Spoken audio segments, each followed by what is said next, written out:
On today's episode of the Bradeaux and Will Show, we're going to be talking about Media Day. We had a ton of interviews. And outside of that, we just had the Fred VanVleet injury, of course. So we're going to be talking about the fourth and fifth starters for the Houston Rockets and who we think they should be. So stay tuned for this episode. You're not going to want to miss it.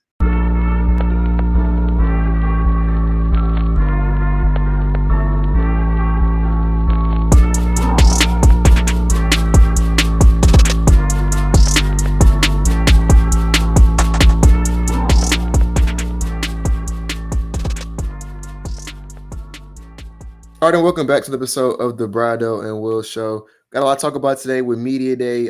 One, shout out to the Rockets for Media Day today. We've been asking for the longest time for them to give us a group photo of some kind on Media Day, and we finally got not just a big three photo, which was really dope. We got some photos of a men in Shingun, some photos of Katie in Shingun. We obviously got a men Katie and Shingun. There was a men in DFS photo. Kudos to them on that, because that's something that I think that we definitely lacked in the past that we made up for this Media Day. But yes, Media Day is over with. We were able to hear from every player on the roster and Ime Udoka and Rafael Stone. So we're going to hop on today, kind of go over some of the takeaways that we heard from each of those guys who spoke. These are the ones that are worth speaking on. So yeah, we can get started, right? Ime and Rafael Stone kind of went up first. So Brad, anything else I guess stood out to you immediately about their interview? Yeah, I know they were going to immediately talk about the Kevin Durant extension. Rafael Stone. Rafael Stone does a really good job of not answering questions. He's excellent at not saying anything, and that's good for a GM. But KD later confirmed that he was going to get that extension. But just listening to what they were saying, especially Ime, with the Fred injury, he was gonna be experimenting with Reed, with Amin Thompson. They're gonna get a lot of opportunities. So I'm just excited for that. The guys are going to be ready for anything. So that was necessarily what stood out to me. They brought in Kevin. I know they're obviously excited about that. So, yeah, I'm just interested to see what they do. We'll not have a bunch of answers on what we think they could do, but it was good to see them back. What about you? What would you say stood out for you? First and foremost, like Stone is Stone. He's not gonna answer any questions about contract extensions or anything business related in the media. Mm-hmm. And one of the things I love about our general manager, he's an expert at saying a whole lot of nothing, Mm-hmm. which is a good thing. Like I think showing your cards is always that's something you want to do. So he's really good at answering questions without answering them, if that makes sense. And then for Ime, obviously, in wake of Fred VanVleet's injury, there's a pretty massive hole at point guard in terms of playmaking that needs to be filled. And he talked about how Amin Thompson and Reed Shepard are kind of the focal points of that. We're going to have to play a lot through Shingun as well. Kevin Durant can do a bit of ball handling. So he kind of gave a quick overview on that. And then I guess the most interesting thing to me about Ime is he kind of talked about throwing out a lineup where it's like the smallest guy in the lineup is 6'7" Amin Thompson. It was like Jabari, Katie, Shingun, and Steven Adams. Yep. And like, my goodness, bro, like there's just that. I mean, like you put their wingspans together and you would cover the entire court. Like, it's ridiculous. Yeah. So yeah, I'm excited to see what that looks like. Maybe they talk about running like zone with that lineup and stuff like that. So I'm excited to see what that group of guys could look like on the court together. But overall, not really much was said that we didn't already know between Ime and Stone. If we can move on to the next person, if you want to throw anything else about that. No, I was just gonna say, with those lineups, that big lineup that Ime Udoka talked about, he's experimented even in Brooklyn. They had KD running at the top of the key in that 2-3 zone, so that's something we might see. The Rockets are huge and just throwing out a. They might just do it, bro. I ain't like at that point.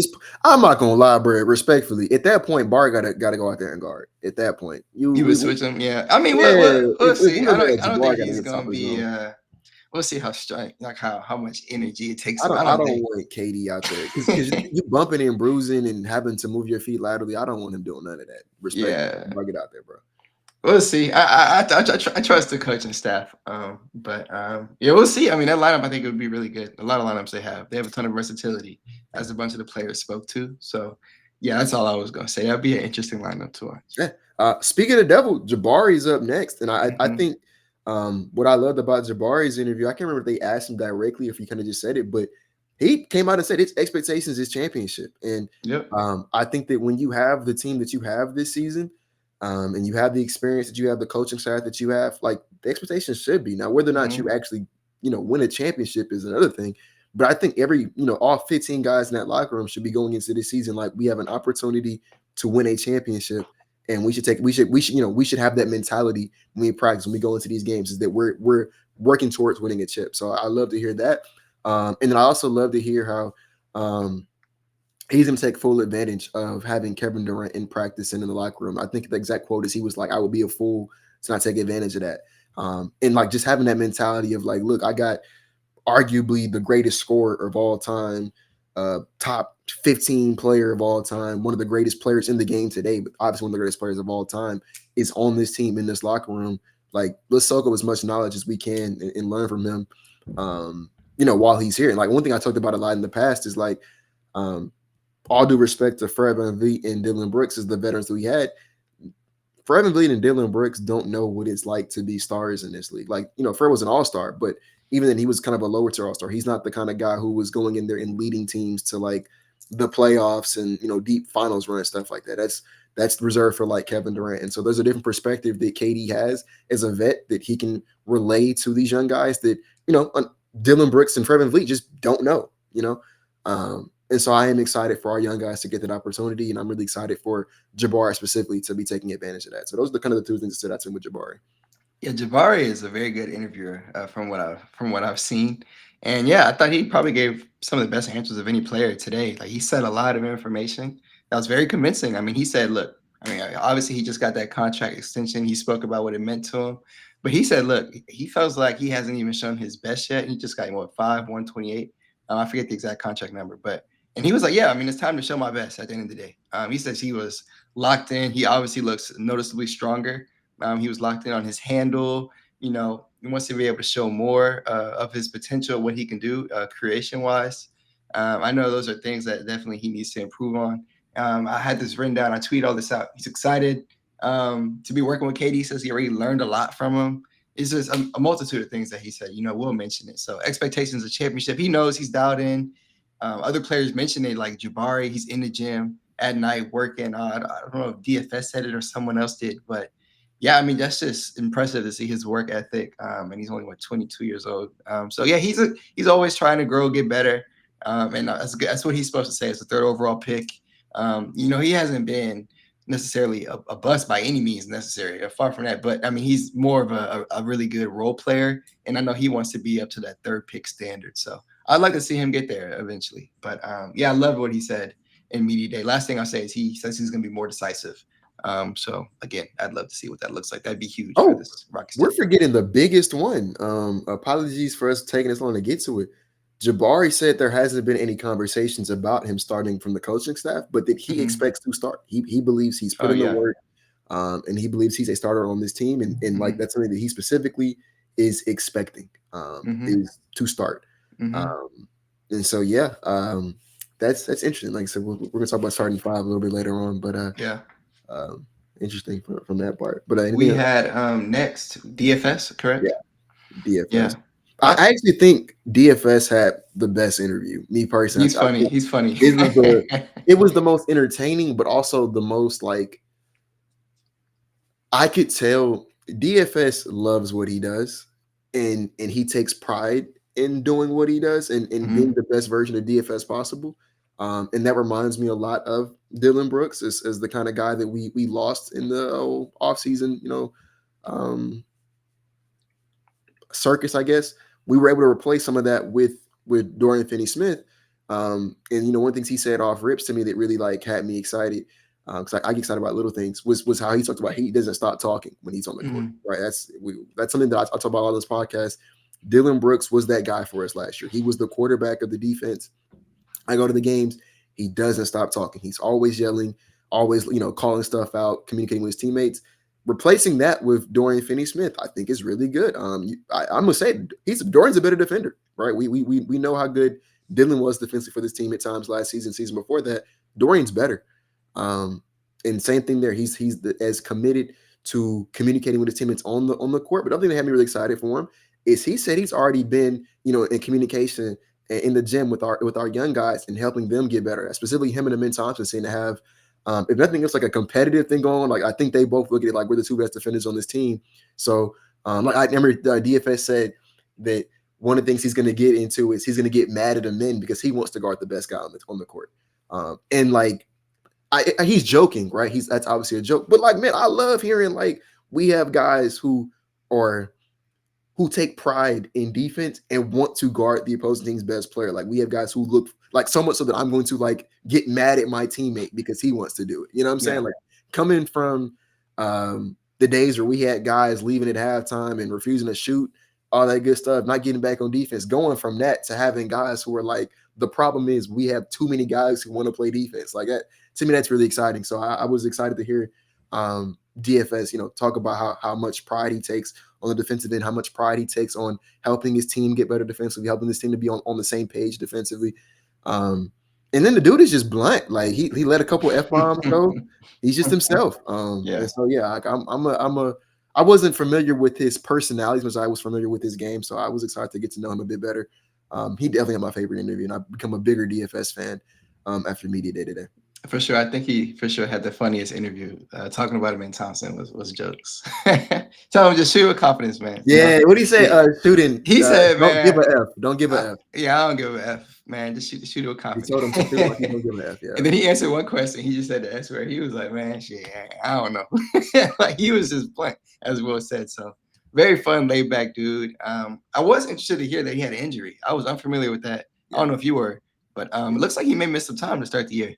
He's so I probably mean, not going to play in preseason, or if he does play, it's probably not going to be much. Like I'd imagine he's probably like game one, probably won't see him. Yeah. So I mean, again, the Rockets have a ton of depth. They're definitely going to need him. I mean, I definitely think he needs to start. So Yes, excited when he does get back. But what I did like from what he said, he was very excited to come play for Ime Udoka. That's what stood out to me the most. He kept mentioning, like when he's on the court, he pays attention to what the other team's bench does. And he would see how Ime Udoka would react, like to his team scoring or making a play. And he said Ime would never smile. And the only time he saw him smile was when he got lunch or dinner with him, like after he signed. So he's just very locked in. You can tell it's the passion that he has for teams on defense, his team on defense. And that's what he wanted to come play for. Will mentioned it. He was like, man, I want to guard the best player. So, I mean, me and men, we're going to have to talk about that. Things like that. He's excited to go out there and lock up. And he fits perfectly into what the Rockets are going to do. I've said it on the podcast before. He's great at the rim. He's great on the perimeter. He's a versatile guy. So he literally came to the perfect place. So I'm excited to have him here. Again, personality fits right in with the guys, and it's definitely going to be exciting. But need him to get healthy. Hope he has a healthy one. Need him. I'd imagine because he said like he's close. So like I'd imagine like he's I don't think he's done. I think he said he has not done contact like drills like in terms of like playing like 5-on-5 and stuff like that. But we know he's been working out with the team. He's been in the gym, so it's not like he's like he can't run. So I'd like I said, that's what I'm saying. I'd imagine he's probably going to be very low intensity in training camp. He probably won't play in preseason. If he does, it probably be towards the end of it, and he probably wouldn't play that much. But there's no like a week, 2 week gap between preseason and the regular season starting, something like that. So he'll probably we have about a month before the regular season starts. It sounds like about a month he should be good to go for the start of the season. Well, yeah, like 3 weeks. 3 weeks. 3 weeks. Okay, so yeah. I think he'll be good to go. Start of the regular season, but love DFS. He's one of my favorite players in the team now. On to Steven Adams. Steve-O didn't really say too much, nothing too crazy. I think the biggest thing for me was that I think shout out to Ben DeBose. I think he's the one who asked this question, which is basically when Steven Adams spoke to the media last year, he was saying that he was in the last year of a 2-year recovery process for his injury. Right. And I think watching the team last year, you could kind of see because the version of Steven Adams we got to start the season was the version of Steven Adams we got to end the season. And that was him saying he was having to go through the recovery process. And one of the things I talked about this to the Steven Adams fan account on Twitter, which by the way, just really good follow, a really knowledgeable guy. I asked him how much longer does he think Steven Adams has playing at his level because he's a get up there in age. He's like, I think Steven Adams is going to have has a lot left in the tank, right? And so I think Steven Adams kind of talked about that today, basically saying that was the last year of that recovery for him, and he's good to go for this season. And so if you thought Steven Adams was pretty good last season, That was him recovering from an injury. So Hmm. now he's good to go. He's healthy. I'm Hmm. excited to see what he does now. And obviously, we talked about how he's probably gonna, not probably, we will see more double bigs this year, as opposed to what we did last season. And now you're talking about throwing in 7 foot Kevin Durant to that mix and 6'11", 7 foot Jabari Smith Jr. into that mix. So it's exciting. Yeah, I thought it was funny. He was talking about Katie. They asked him how he was on a teammate, and he was like, "Hey man, it's been 10 years. He's cool, bro. Like Yeah. what you fucking made? He's cool. He's not, he's not mean or anything like that." So I thought Steve-O is always, again, he's one of those guys that's good at interviews as well. I did see Udoka did mention this about him about the back to backs. I believe. Rule, correct me if I'm wrong. I think he did speak about that. But if not, I again, like can't those. remember. Yeah, someone mentioned it. I could be completely wrong on this, but the back to backs, I'm hoping he's able to play. Maybe they talked about it for Clint, but Clint's gonna be coming in on those back to backs, so hopefully he's able to play more back to backs this year. It's 14 of them, as we've mentioned. But yeah, not too much on Steve O's interview. Again, very funny guy, so it's good to have him back as well. But that's all I have for that one. Capella was the next guy up, and Hmm. first and foremost, just welcome to have him back in Houston. It's been a minute. Traded him in 2020, and he's back, Yeah. rocking a different jersey number this time. Hmm. Um, but yeah, he just sounded really excited to just come home and be a part of this team. He was talking about how he was watching Houston in the playoffs last year and saw the way they were playing and wanted to be a Hmm. part of that. Hmm. There's a real opportunity for him. Um, on this team because we do play double big, which is going to open up more opportunities for him to play kind of those backup center minutes. And if nothing else, right, Steven Adams will probably at some point in time have to start load managing some games, which is going to give him some opportunities to play there. Hmm. And I said, when we signed him, I think if Clint Capella is your starter, you're kind of in trouble. But if he's your third string guy, I think you're in really good shape. Very good. Yep. Um, and so, yeah, I'm excited about that. And then the funny part to me was they asked him what was it like about being teammates with Kevin after the whole Warriors Rockets kind of thing from when Capella was here the first time, and that brother sounded like traumatized, like thinking about those matchups. So I watched some games. I was traumatized too. So Definitely, I still am. yeah, So I feel him in that regard. I liked when he was mentioning, he felt the love from the city more so when he left, and he saw how fans reacted to him he's leaving, a and fan favorite. yeah, he literally was a fan favorite. Never forget that block he had against the Warriors. The impact he was making for the team. I was sad when they traded him. It started the small ball era, which was fun for that time. But I was sad when he was traded. But yeah, it's great to have Clint back again. As Will mentioned, he was extremely excited to be back. He mentioned it more than once. He said Houston was his home, and I'm happy he can come back. The first thing he said was like the main reason he wanted to come back was the double bigs. Like he saw what Ime Udoka was doing, and so he's obviously excited to work with Opera and Şengün. And said he had a impressive summer. So I'm interested to see what that looks like. I'm excited to have him back ultimately. But yeah, he was definitely traumatized by that last question. So yeah, I'll say I think they asked him or he mentioned a little bit about Shingun and Eurobasket, and yeah, yeah. That's what. Yeah, I was gonna say, what is the lob threat they had who came off the bench for Euro? Adim Bona. Yes, Adam Bona. Yeah. Hmm. Um, I think Bona is a bit more athletic than Clint at this stage of Clint's career because Clint's a bit, Hmm. he's a bit older now. Which other thing too, which is crazy to think about, is like this guy was drafted, he grew up in Houston, Hmm. and he's back. But Capella's a bit older, so he's not quite as explosive or as much of a vertical threat as Bona. But you could see how Shingun has that chemistry with Bona. A lot of that will probably apply to Capella, right? In terms Well. of playing with that the second big on the court, being able to throw those lobs, find him in the dunker spot, find him off those cuts. Those are things that Capella has been able to do throughout his entire career. So you could see kind of where that chemistry between those two guys would come into play. So Mhm. something pretty interesting worth noting. The next guy up was Kevin Durant. KD was the next guy up. Happy birthday, Kevin Durant. Mhm. Turned, was it 37 today? 37 years old, correct? 37 years young. Yeah. Welcome to Houston. This was his first time, I guess, being welcome to the city, welcome to the fan base. So that was really cool. Hmm.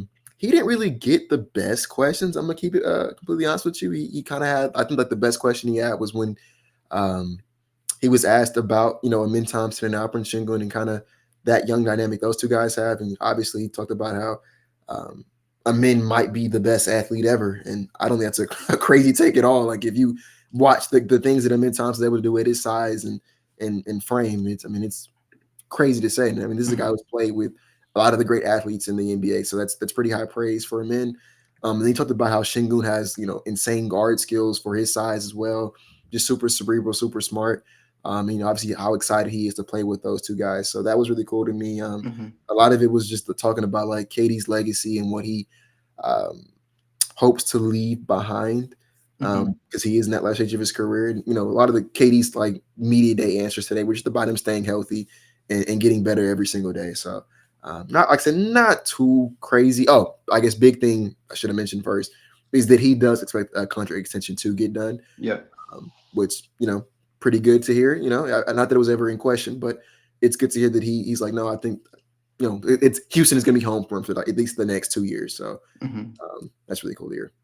Yeah, no, I agree. He led off with that, like, "Hey, I'm finna be here." So that, as you mentioned, that's what's most important. You bring in a guy like that, you want to extend him. So I'm curious to see what that's gonna look like when it goes down. I did like to see what he said about playing with the young guys. Again, he said Amin was like nothing we've ever seen athletically, and as we all know, it's a true statement. But it's cool to hear from KD as well. Um, and yeah, I'll be honest. Shout out to all the guys that are in there for the media day. I thought there were a ton of good questions today. KD did get a ton of questions that were kind of similar, maybe three questions that were pretty similar, and you can only answer them in the same way. So it would have been nice to get a little bit more variety in that sense. But yeah, it was good to see him talk about playing with the young guys. He mentioned, I think Sarge it was. Shout out to Sarge. He talked about playing with Jabari and how he can grow. And he's talking about, of course, as Will mentioned, Shangun and the men, how they can play off of each other. But yeah, nothing click worthy from that outside of him speaking about Amin Thompson. But of course, I mean, Katie's in Houston now. That was the main takeaway. It's his birthday. Showed up on media day. I heard he pulled up to that interview and got up out of there. So good for him. But yeah, that's the main takeaways. It's good to see him with the young guys, and I think he's going to work perfectly with them. Who do we have The next? next, We had Jason Tate next. I yeah, think kick it team off. cap, Jason Tate. And Tate didn't really say too much, too crazy. He's probably not going to play Yeah. that much this season, but hey, I don't know. For me, it's really cool having a guy who has been here like from the jump. Because I don't know about you, Brad, or you guys at home. I remember that 2020-2021 season like First team all very, rookie. Come on now. very vividly. I remember that Yeah. season. We won 17 games. I watched all 72 because remember that was the COVID shortened season. I remember that season, and it was rough. It was really rough. And we watched that season. Remember, not even knowing if we were going to keep our draft pick that year. There's a world we lose the coin flip essentially, and that 17 win season was for nothing. Right. And so a like to go from that season to the Steven Silas era, Christian Wood to Bruno, Fernando. We had all types of guys on this team, and to go from that to where we are today with Kevin Durant, Ime Udoka, Jayshawn Tate has been here from the jump, like from the start to where we are now. He talks about how there may have been some other opportunities out there for Tate to have gone to another team and maybe made a little bit more money, maybe played a little bit more minutes. Because like I said, he probably won't play that much this season, at least in terms of like rotation minutes, right? But there might have been a team out there. Like for example, like I could see the Celtics being a team as injured as they are, probably use a Jayshawn Tate right about now, right?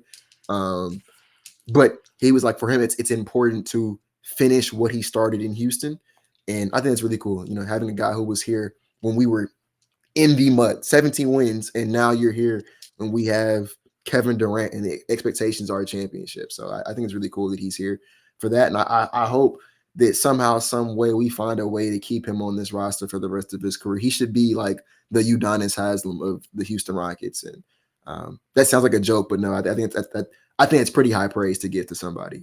So that's how I feel about Tate right now. Yeah, longest tenured Houston Rocket.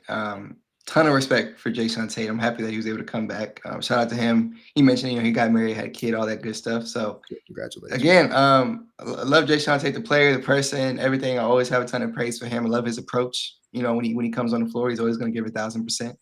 Not too much on the interview answers, but it's great to have him back as always. So shout out to Jason Tate. We call him Team Cap on the playback, so that's Team Cap. So again, it's great to have him here. I do hope he can be a lifetime Rocket. But That's all I had on him. I believe we had Jeff Green next, and I can go and then pass it off to on Jeff Green.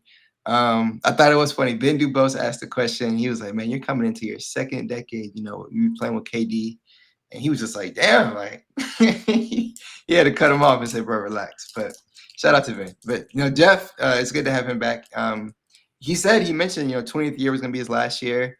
The very last question. Well, before I even get to the last question, 20 years is insane for him. He had I believe it was open heart surgery when he was playing for the Celtics. So to even get to this point of his career is amazing. It's an amazing accomplishment for him. That's one of the vets that you want on the team, one of the few championship vets on the Houston Rockets. So to get him back definitely meant a lot. It was probably a key part. It may have happened without it, but for sure a key part of KD wanting to come for sure. Teaming back up with Jeff, they've been, teammates in a bunch of destinations. So yeah, it's good to have him back. But another thing that was noteworthy for me, it was funny at the very end. They asked him if he ever thought about coaching, and he just dropped the mic and left. So it's definitely good to have that energy back for the Houston Rockets. Really valuable vet in that locker room, and he's going to help a lot. But that's all I had to say. Will, what would you have to say I about wasn't gonna look Jeff? it up. About the open heart surgery? No. Was Capella and Jeff Green ever teammates? I mean, Capella's only played No, on what, 2 teams? no, they were not teammates. Capella was not here when we signed Jeff Green. Or did we trade for Jeff Green? Did we? That doesn't sound right. No, I know for a fact. I looked it up. So we traded Capella to the Hawks to receive Robert Covington in that fortune trade on February 5th, 2020. Jeff Green made his Rockets debut February 20th, 2020. So they were not They teammates. were never teammates. Okay. Oh yeah. So yeah, he joined on a 10-day contract. And it's funny. I guess some quick Rockets trivia. If you know, you just be like a real. We should have saved that for one of our Rockets tribute. That would have Yeah, been good. real Jeopardy. Rockets fan. Do you know what he did in his first game as a Rocket? I don't. I'd have to go He back and had look. 17 points, 4 rebounds. He shot 6 or 7 from the field, 4 or 5 from 3 in a 30-point blowout to the Golden State Warriors. So that was his introduction to the Rockets. But yeah, I looked it up because I was wondering if him and Capello ever were on the same team together, and it turns out they were not. But yeah, the biggest thing for him was just that year 20 is the last year for him when he gets there. So congratulations to him for having by all accounts, like beyond a successful NBA career. One thing that I've been big on a lot is I think some people think if you're not like an NBA star or like premier player, even if you're not a star, like a premier like 6 man, you know, have this like the greatest NBA career. And for me, it's like, bro, if you saw a second contract in the NBA, you've had a better career than most people will ever have in the NBA. Like it's a lot of guys in it. Like think about all the guys who the Rockets signed during or traded for during the rebuild. How many of those guys saw a second contract? Right. Mhm. You don't, you know what I'm saying? If you get to a second contract, bro, third contract, bro, you've had beyond a successful NBA career. Jeff Green, I don't even know how many contracts he signed, but he's going to be, what is it? This is what, 19 for him, and I think next year is 20. Double check for you. I want to say this year might be 20 for him. Came in at 06, right? Jeff Yeah, he was Green. a year before KD. So no, this will be 20 for him then. Yeah, that's why he was saying this is his last year. Yeah, this is his last season then. Okay. Hmm. Yeah. Um, yeah, but so yeah, like bro, to play 2 decades in the league, bro, that's crazy. Like you if you do that, I mean, how many guys have played 22 decades in the NBA? It's like what, Bron, Vince Carter? So confirming real quick, it was 07 he started. So this would, I mean, in basketball Where's reference, it 19 was then? off, but so technically you're 19 for him now. Mhm. That's what I thought. I thought he had one more to get to 20. Yeah, he does. Okay. Yeah, Um, yeah, yeah, yeah, yeah. So one more. but yeah, how What was your question? You many asked about Vince Carter. What were you saying about that, Will? how many guys have played 20 years in the NBA? I know Bron and Vince. Probably Kareem Okay, so Abdul-Jabbar, I imagine. Kareem, Robert Parrish, Kevin Willis, Kobe, KG, Dirk, Vince, Udonis Haslem, Jamal Crawford, Chris Paul, and LeBron James. And like, think about that list for a second. It's Hall of Famers, Udonis Haslem, Jamal Crawford, and then soon to be Jeff Green. Yeah. So yeah, shout out to Jeff Green. But Yeah. you're ready to move on to Yeah. Amin Thompson, I could speak Min really quickly. I Thompson. have my notes on him pulled up. To start with, Amin Thompson, I love that he was extremely confident about his jump shot, disregarding what even Dorian Finney-Smith said. But he mentioned it like a few times. He was like, "I feel very, very confident." Not even about just like the mid-range shot. He's just talking about as my shot as a whole. We've seen some off-season clips of him, and off-season clips are off-season clips. You take those for what it is. You don't really put too much stock into them, but I take him in Thompson's word. I think he probably has one of the best work ethics in the NBA, and it'll show this upcoming season just based off what we've heard from people that have been around him and coaches. But yeah, he literally was like, yeah, I'm confident in that jumper. So I want to see how that translates. And one of the things, and Will could probably say this too, that I admired about him last year in his game. I mean, it's known he's not really the best shooter, but he never really hesitated on threes or any shot that he took. He was confident in them. Like he was pulling them. He shot 37% from three, as Sarge mentioned, and that's what prompted his question or his answer about being confident not only in the corner but everywhere on the court. So I had to give him props for that. He also mentioned, and I'll have to scroll back to it because I actually did lose it, but he said that he said a multitude of things that I liked. But another thing he said was he was ready for more on-ball duties. Of course, Fred went down. He said it was unfortunate. He was going to be ready for it, with or without that injury. But he's obviously excited for that opportunity to have more reps. But he says he hasn't felt like this is a great answer for him. He said he felt like he hasn't done anything in the league. It's a guy who just was first team all defense. And was balling as a starter. Second team all Ricky, I want to say. Second team all rookie as well. And he's like, yeah, I haven't done anything in the league. And that's the perfect mentality. That's the perfect mentality. Like again, like all defensive first team is an amazing accomplishment, but just to be like, yeah, I haven't done anything. He's just going to keep improving and improving and improving because that goal is always going to be in his mind. Like, I still haven't done anything. I could be an all-star, but it doesn't mean anything for me. But speaking of all-star, last thing I'll say, and I'll pass to Will. His next accomplishment is, of course, the championship, and he wants to be an all-star this year. So I've said it on the previous pods. I would not be surprised if he's an all-star this year. So I'm hoping Houston can get 3. But yeah, that's one of my hot takes. I think we get 3 of them. I think, especially now that Amin Thompson's going to be required to play point guard for us now, his offensive role is going to have to go up. I think he's going to be an all-star because we're real quick. Yeah, I was gonna say you can damn near lock Şengün with that new format because you really need 8 foreign players. So yes, I was gonna say I think that's part of what's gonna help him in is that his competition won't be Luka and Jokic and Sabonis. It'll just be all American players. Yeah, and the best players. Like I wonder, like SGA is probably not going to be on those American. He's on the world team. Yeah, so like. Yeah. And no funny, like the best players in the no funny. Şengün actually has a harder time if we're being completely honest with because the best players. I mapped it out. He's got to be like Siakam. Like he'll get it. I ain't like Siakam's really good. He's but Şengün. I know, but Şengün's gonna be an all-star. Don't get me wrong. He's gonna make the team. But all I'm saying is the best players in the league are like all foreign guys, like Luka, SGA, Giannis, Embiid, Jokic. No funny, the best American player is Tatum, and he's hurt. No funny, is KD the best American player in the league right now? KD? I think it's probably Steph. I'm not gonna I don't know. I think Steph might be They're going to say, yeah, I mean, we don't care about ESPN 100 list, but people are going to say Steph, LeBron, and KD. I think KD's better than Brian right now. You know what? People say give it to Ant. People will give it to Ant. I think Ant is. I still think KD's better than Ant, but yeah. That's. I mean, I still think. Yeah, I agree. I still think KD's better than Ant. But yeah. But yeah, KD might be the best American player in the league. We're gonna have 3 all-stars, bro. I ain't gonna lie. The person who came to my mind first was Jalen Brunson. I was like, maybe Jalen Brunson might be. He's up there too. He's top. He's up there. But yeah, bottom line is I think Amin Thompson's path to being an all-star is pretty up there.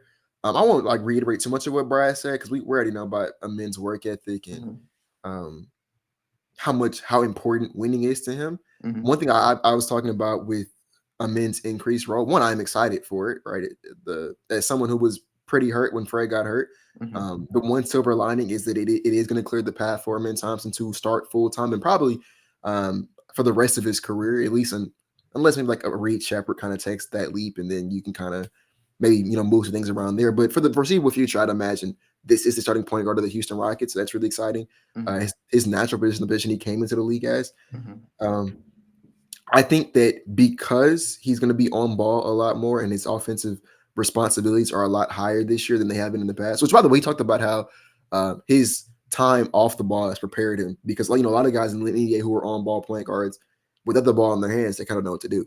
Mm-hmm. Well, Amin Thompson spent 2 and maybe going on 3 seasons now off ball, so he knows how to play off ball. He knows how to play on ball, so he has the dynamic to balance both of them.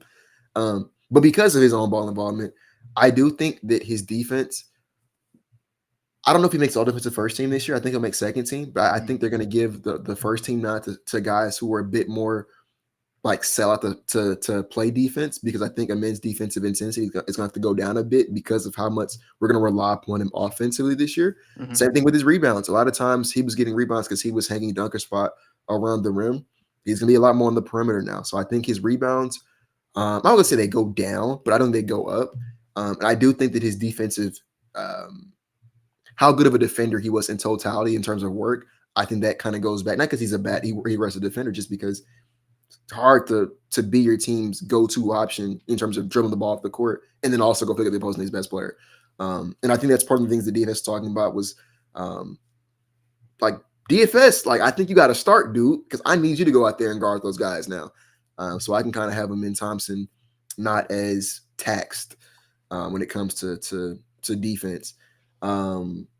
But I expect his assists and his points per game to go up. So I think he's going to get more shots this year. Obviously, it's just going to go up above average and having the ball in his hands a lot Let me more. hear the points, rebounds, assists prediction. Let me hear it. 19. Okay, 19. 8, and like it's been like 5.5. So you round up with Okay. like 19, 8, and 6. Okay, I think I put on my Twitter 17, like 9 and 6.6. I probably may be too high on the assists, but we'll see. But yeah, I was curious. I'll let you keep cooking. Go ahead. Yeah. No, that's all I have to say. I think it's like his points go up, his assists go up. Mm-hmm. But I think the defense and rebounding will probably take some, even though there's like a stagnation, but not because I think he's regressed, just because I think it's hard to do that and also be your team's lead option offensively. Yeah. I'll speak on Ty real quick and pass you. Not too much to say. Of course, they're going to ask him about the contract extension. He said he couldn't talk about that. I am curious to see what happens. Last year, we got I'm sorry. We got Jalen and Şengün at the deadline, so I'm curious to see what happens with Tari Eason. I'd imagine if anything happens after the KD, but it might not get done. So, yeah, we'll see. Yeah, outside of that, he mentioned, he was working on his game a ton, ball handling, shooting, and he said he would like a more expanded role. So, I mean, I'd like to see his offseason work. We have a few more young guys to talk about, but as a whole, it was great to see all the young guys say they felt like they had huge summers, Tari included. So that's all I really had to say on his front. Yeah, if I was a betting man, I think Tari gets extended before the deadline. The deadline is October 20th, correct? Yeah. I know it's about a month from now. Mm-hmm. I think Stone's going to get it done. I'd be shocked if it did not get done. Mm-hmm. But even if it doesn't, like I want people to understand that like restricted free agency exists. He's not leaving the team, right? Like the only way he leaves the team is if we don't want him here. Which, like, if I can tell you anything, it's that the front office loves Tari Eason. So I don't think he's getting traded or being let go anytime soon. soon. That would be shocking. Yeah, I don't think that's happening. So you guys don't have to worry about Tari not being on this team. He's gonna be here. And then in terms of his expanded role, I'll go ahead and spoil it. I think he should start this year without Fred here. I would start Tari. I think that if nothing else, that is a ridiculous like upfront 3 in terms of pure POA defense. Tari, Amin, and DFS. I don't know how you score on that, bro, because there's no switching, there's no hiding, there's no way to get around it. You're getting hounded and harassed for 30, 35 minutes a night. And so, yeah, I would probably start Tari. I think his expansion in his offensive game has to start with being a more consistent 3-point shooter, something he talked about working on. So just being a bit more consistent there and getting that volume there, and then we can kind of build work your way in from there. But yeah, I think Tari. I think Tari should get the start, and I think that we're going to see him get extended. So I'm not really tripping too much on that. Agree. I'll say this real quick. Tari would be a great starter. Again, we'll put the numbers on his Twitter. He was actually much better as a starter last year, 15 points tonight. And you make a great point. Like him, DFS, and Amin, they would definitely cause havoc. Um, those three on the perimeter and just versatility wise. So I wouldn't even be mad if that was a starting lineup. I would also be surprised if he does come off the bench and just cause havoc from there. They may just opt towards spacing, but we'll see. I think Will makes an excellent point just about them causing havoc, and then the spacing won't even matter at that point. I'd hope to see, again, Tari mentioned he worked on all facets of his game, including shooting. If he's shooting up 35-ish%, yeah, then you got it, bro. But 32% is where I'm like, which is what he shot last year from three, which is why I'm like, okay, just bring him off the bench and be an excellent energy guy. But yeah, no, I agree with you, Will. Those three will cause havoc. Second to last was Alperen Şengün. Mm-hmm. I think the biggest thing for me with Şengün was just he talked about how he had to reset himself and Mm-hmm. stop smoking the easy shots around him. That's what kind of made Yeah. his efficiency not as good as it was. He talked about how he was not satisfied with his season offensively last year, which is good to hear because it could obviously be better. And I think he talked about how Mm-hmm. that's one of the things he worked on this summer, especially considering we saw his touch look really good in Mm-hmm. Eurobasket. Mm-hmm. Um, and so if I said this a lot on this podcast, the dude is a legitimate good defender now. Like the Yeah, days of he him is. being a liability were long gone. He is not. I'm not gonna lie. I won't do it on this podcast. If I can make a list of the best defenders on this team, Shingun's a lot higher on that list than you think he is. Like he's higher than some guys. I think you guys will be surprised. I have him higher than. I think he's that good defensively. Give me one name. Give me one name Nah, I ain't for doing the it. people. For the people. I ain't falling for that one. Not today.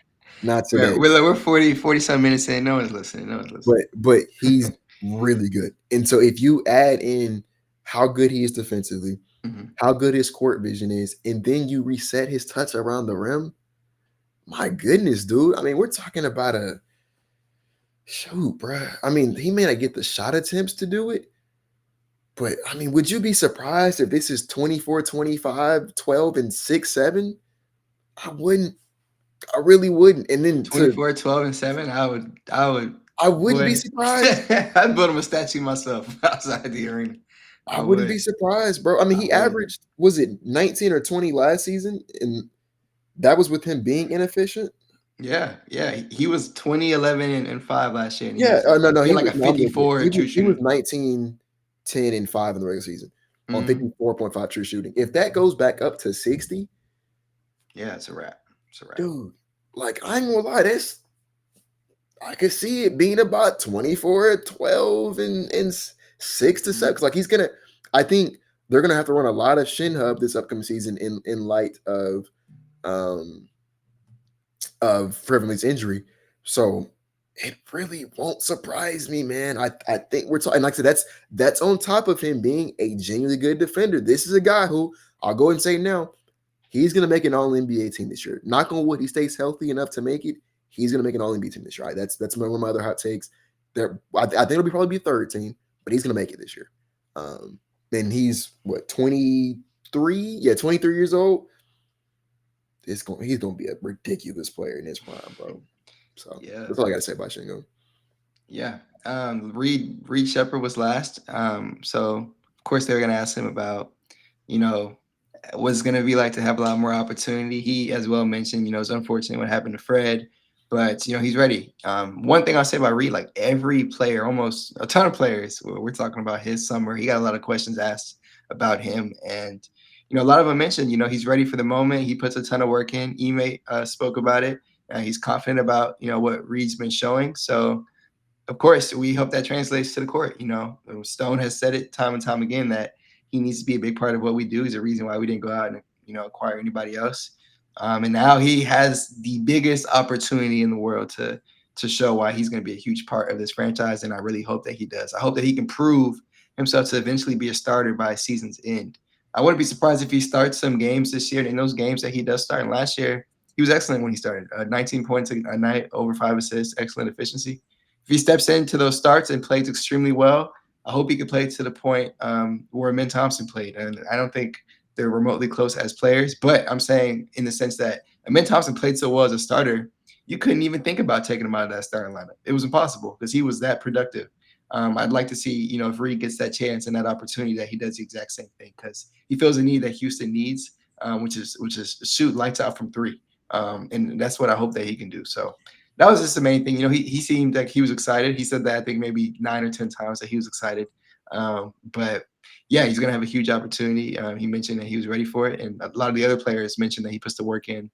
Clinton was excited to play with him, to name one of them. But yeah, just excited to see a bunch of the guys say that he's ready for the moment. He's been putting in work. He looked confident. So we'll see. The first game is in like 7 days from this podcast. So looking forward to it. I won't.